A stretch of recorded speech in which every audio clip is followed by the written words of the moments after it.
नमस्कार दोस्तों, target with PS Parihar channel में आपका स्वागत है। आज के इस वीडियो में हम लोग बात करेंगे कुछ भर्तियों की परीक्षाओं के बारे में, जैसे PCS exam, RO exam, UPPSC exam calendar, police constable भर्ती परीक्षा, टीजीटी पीजीटी, असिस्टेंट प्रोफेसर भर्ती परीक्षा। चूँकि इस बीच बहुत सारी जो नोटिस वगैरह हैं वो वायरल हो रही हैं और समाचार पत्रों के माध्यम से भी एग्जाम डेट को लेकर के बहुत सारी सूचनाएं आ रही होंगी। आप लोग भी देख रहे होंगे 2-3 दिन से लगातार समाचार पत्रों में जुलाई के बारे में कहा जा रहा है। तो सही न्यूज़ मिल चुकी है कि आपका जो परीक्षा कैलेंडर कब जारी होगा, एग्ज़ाम कब होगा, पूरी बात बताऊंगा। वीडियो को आप लोग जल्दी से लाइक कर दें।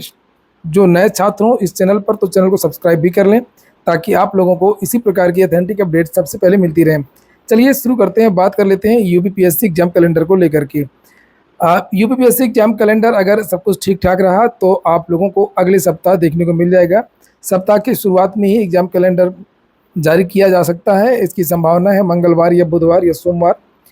और एग्ज़ाम कैलेंडर जारी होते ही आप लोगों की जो भी चीज़ें हैं वो क्लियर हो जाएंगी एग्ज़ाम को लेकर के। आपका एग्ज़ाम जो है वो जुलाई में नहीं हो रहा है, आपकी जो परीक्षाएं हैं वो सितंबर से शुरू हो रही हैं।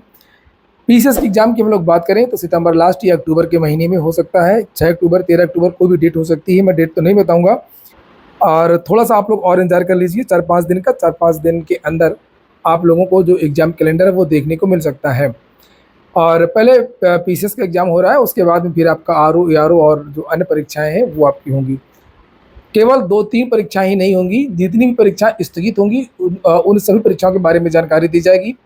और पीसीएस प्री के बारे में ही नहीं, आपको मेंस के बारे में भी जानकारी इस एग्ज़ाम कैलेंडर में देखने को मिल सकती है। चूँकि प्री एग्ज़ाम ही पोस्टपोन नहीं हुआ था, इसके साथ में बहुत सारी जो परीक्षाएँ वो अपने आप पोस्टपोन हो गई थी। जब प्री पोस्टपोन होगा तो मेंस तो हो ही जाएगा, हो ही गया, उसकी तो समय सीमा भी निकल गई। और वहीं पर अगर हम अब बात कर लेते हैं पुलिस कांस्टेबल भर्ती की जो परीक्षा वो कब तक होगी। पुलिस कांस्टेबल भर्ती की परीक्षा भी आप लोगों को जल्द देखने को मिल सकती है। मिड जुलाई मान करके आप लोग तैयारी करिए, मिड जुलाई के आसपास आपकी जो परीक्षा है वो हो सकती है।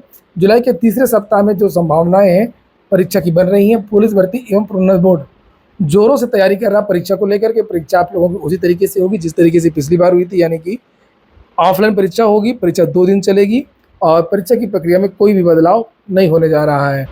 और लोक सेवा आयोग की हम लोग अगर बात करें तो लोक सेवा आयोग से एग्ज़ाम कैलेंडर तो अभी जारी हो जाएगा।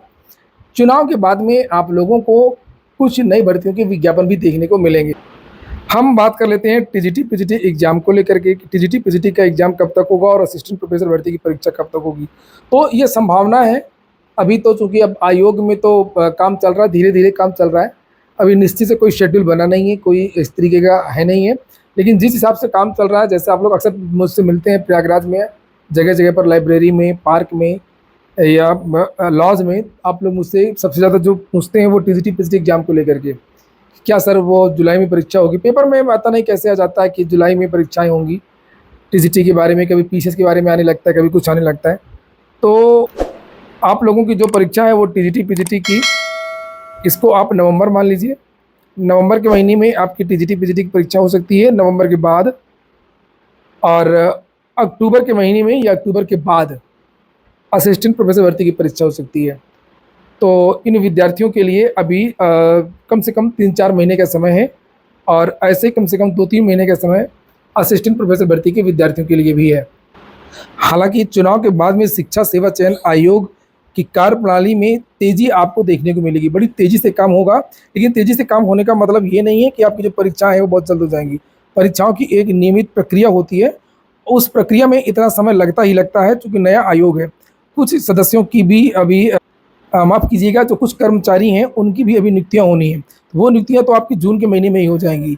जून के महीने में सारी नियुक्तियाँ हो जाएंगी और उसके बाद में परीक्षा में काम शुरू हो जाएगा। और कंप्यूटर के बारे में जो भी कल के समाचार पत्रों के माध्यम से जानकारी दी गई थी कि कंप्यूटर के जो पद सृजित किए जा रहे हैं, तो जो कंप्यूटर के विद्यार्थी हैं जो चाहते हैं कि टीजीटी की जो वैकेंसी आती है उसमें कंप्यूटर शिक्षकों के भी पद आएँ एडेड माध्यमिक विद्यालयों में, तो इन विद्यार्थियों को थोड़ा सा और प्रयास करना होगा। क्योंकि ये सरकारी काम है, इसमें बहुत सारी फॉर्मेलिटीज़ होती हैं, बहुत सारी चीज़ें होती हैं, बहुत समय लगता है। अभी पत्राचार चल रहा है, तो अगर आप लोग दबाव बना पाएंगे, अपनी बात अच्छी तरीके से कह पाएंगे, तब तो आप लोगों को ये वैकेंसी जो अगला विज्ञापन जारी होना है मार्च अप्रैल में, मार्च अप्रैल में टीजीटी पीजीटी का आप लोगों को नया विज्ञापन देखने को मिल सकता है। तो मार्च अप्रैल में जो नया विज्ञापन जारी होना है टीजीटी पीजीटी का, उसमें कंप्यूटर की भर्ती देखने को मिल सकती है। और अगर कंप्यूटर की भर्ती आई तो समझ लीजिए कि बहुत बड़ी भर्ती होगी, क्योंकि पहली बार कंप्यूटर शिक्षकों की भर्ती होने जा रही है, पहली बार।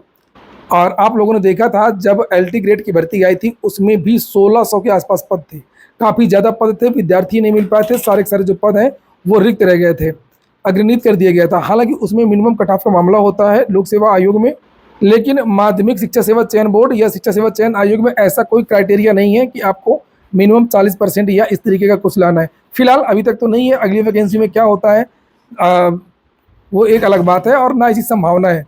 मिनिमम कट ऑफ तो नहीं रहेगा, कितना भी बदलाव हो जाए, कुछ भी हो जाए, लेकिन मिनिमम कट ऑफ नहीं रहेगा। तो ये एक बहुत बड़ा मौका होगा जो भी कंप्यूटर शिक्षित विद्यार्थी हैं, जिनके पास कंप्यूटर की डिग्री वगैरह है। जब पिछली बार वैकेंसी आई थी कंप्यूटर शिक्षकों के लिए, तभी विद्यार्थियों ने काफ़ी प्रयास किया था, लेकिन पद जुड़ नहीं पाए थे। विज्ञापन जारी हो गया था, फिर विज्ञापन जारी होने के बाद ज़्यादा कुछ हो नहीं पाता है। तो शिक्षा सेवा चयन आयोग जैसे ही काम शुरू करता है जून जुलाई के महीने से, जुलाई के महीने में रिक्त पदों को मंगवाया जाएगा, प्रक्रिया शुरू हो जाएगी निदेशालय से, और तभी आप लोग दबाव बनाइए, चाहे वो निदेशालय जाकर के हो, चाहे वो शिक्षा सेवा चयन आयोग जाकर के हो, चाहे वो शासन से आप दबाव बना पाएँ, जिस तरीके से भी बना पाएँ। वहीं पर अगर हम बात करें कि कम से कम कितने पद हो सकते हैं कंप्यूटर शिक्षकों की, तो आपको पता होगा कि उत्तर प्रदेश में जो माध्यमिक विद्यालय है उनकी संख्या 4512 है। कम से कम अगर एक शिक्षक भी एक विद्यालय में रखा जाएगा तो कम से कम 4512 शिक्षक तो होते ही हैं। और ऐसे बहुत सारे बड़े बड़े विद्यालय हैं जहाँ पर बहुत सारे सेक्शन होते हैं, वहाँ पर निश्चित तौर पर एक से ज़्यादा शिक्षकों की आवश्यकता होगी। तो इस हिसाब से अगर हम मोटा मोटा अनुमान लगाएं तो कम से कम 6000 के आसपास आप लोगों को भर्ती देखने को मिल सकती है। कम से कम 6000 या 7000 कंप्यूटर शिक्षकों की भर्ती, केवल कंप्यूटर की भर्ती हो सकती है।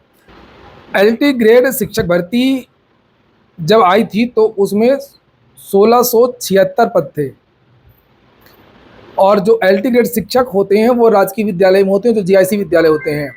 और 1673 पद थे जो एलटी की वैकेंसी आई थी 2018 में, इसमें से केवल 36 पद भरे गए थे, मात्र 36 पद भरे गए थे, और लगभग 1600 पद रिक्त रह गए थे। तो यहाँ पर देख सकते हैं कि लगभग एक विद्यालय में एक शिक्षक, या कुछ किसी विद्यालय में 2 शिक्षक के हिसाब से 1550 विद्यालय हैं पूरे उत्तर प्रदेश में, जीआईसी पूरे उत्तर प्रदेश में 1550।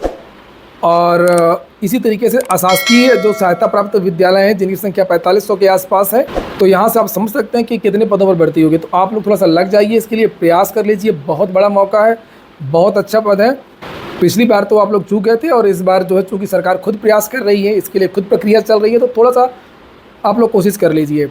तो ठीक है दोस्तों, ये हो गया आज का वीडियो आपको अच्छा लगा हो, पे काम का हो तो लाइक अवश्य कर दें। जिन छात्रों ने चैनल को सब्सक्राइब न किया हो, सब्सक्राइब कर लें। पूरा वीडियो सुनने के लिए बहुत बहुत धन्यवाद।